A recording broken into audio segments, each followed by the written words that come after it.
Texas Longhorn cattle are something of a novelty in the northern part of the United States, the middle part of the country, but like South and North Dakota, not a lot of breeders. No, you don't see a lot of the Longhorns up there, though there are some outstanding programs. I mean, you get the northern side of the United States, there are some outstanding breeding programs. Well, we've got a world-class trophy in the middle, a couple of pictures of some world-class bulls on these breeder editions of magazines. But Justin, for people who aren't familiar with Texas Longhorn cattle, when they drive past one of my pastures, they sometimes roll their eyes and say, "What is this guy doing?"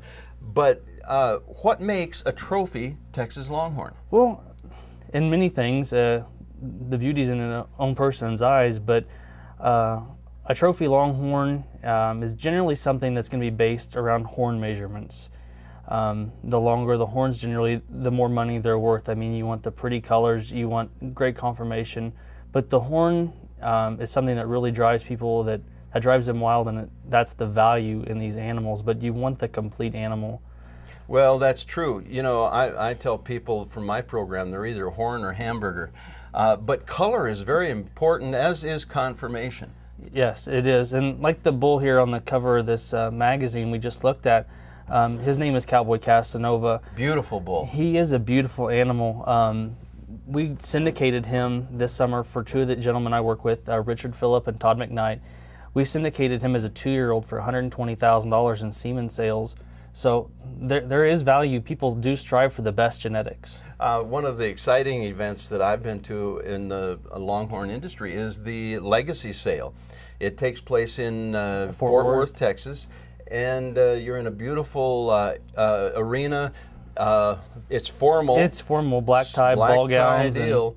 And wonderful steak dinner, and it's just got all the trappings of a world-class event. It is, and I mean, there's cows that go through the Legacy Sale that'll bring, there's been a few females that have brought over $100,000, one bringing as much as $170,000.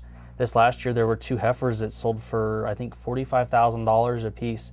So money is fun when you're kind of spending that on cows, and especially when I'm the one cashing the check. Well, yeah, and you've had your share. I enjoyed the Legacy Sale. We sat there in formal attire, had a wonderful dinner, and then at the conclusion of the meal, they began running Texas Longhorns through the arena and selling them, and it's an incredible experience. It is, buying, selling, just having fun and camaraderie.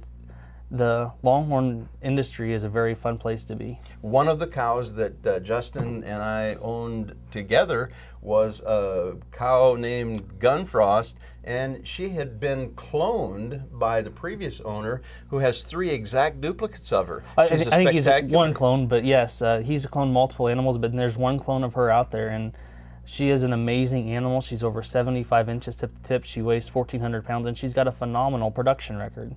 You know, it's not all about horn and color. It's still about beef, but you can't get away from the horn, can you? No, horn is the driving factor, but we do breed for the all-around and size and color and mothering ability.